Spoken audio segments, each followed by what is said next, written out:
The person that everyone should be watching right now is House Representative Jim Clyburn. I mean, he is the one who orchestrated the win for Biden in South Carolina. If y'all remember that primary schedule, I mean, Biden was down and out for a while. Bernie Sanders was the front runner in all the betting markets for a while. And Joe Biden really needed Jim Clyburn in South Carolina to pull that out for him. And one of the contingencies was that Kamala Harris needed to be the vice president. He plays kingmaker in the party, and I would encourage folks to watch him most closely in the hours ahead. If something happens and Biden steps aside, wouldn't Kamala Harris be kind of the default presidential candidate?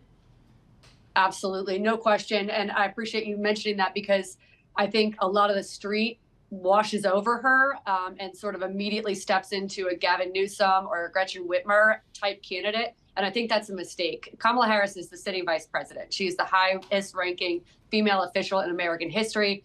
She is highly competent herself and has served as a United States Senator, Attorney General in California. There's no reason to skip over her. And I think it would be a massive affront to a huge population of the American public and the Democratic voting base if they were to supersede her sort of unceremoniously. This is going to be, at this point, a party line decision. The primary season is over. So for the most part, Democratic voters and people who are in the individual states that participate in primaries and caucuses are not going to have a say now. This is a party decision. It's my opinion that Kamala has to be the front runner. She is the front runner behind Biden should he step down.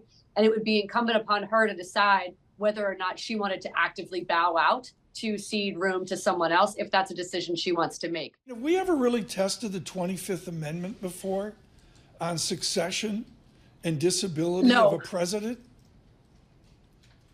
Not really. And it's interesting you bring that up. I think there's a lot of confusion about this on the street. I've been marketing the last couple of weeks, and I spent a lot of time walking through how, it's actually not a constitutional crisis to have the vice president step in and take place for the president. That is literally what the Constitution instructs us to do. Then you go to the Speaker of the House and so on and so forth. So it's an issue of relaying and sort of socializing the American public to sort of what happens next. The good news for Democrats here is that 66% of the population already wants somebody other than Biden and somebody other than Trump to be on the ticket. So if it's going to happen, this is oddly enough kind of the best way. It's been speculated about all year. You can see it from the predictive markets. There has been at least 20% odds that Biden would not be the nominee. I think that's much higher this morning. I haven't checked, but I assume it's about 40%. And that is going to give you a baseline to start with on these sort of otherwise wildly extreme circumstances that are pretty normalized this year. A lot of the American public is socialized to the fact that this might happen. Certainly the investment community is.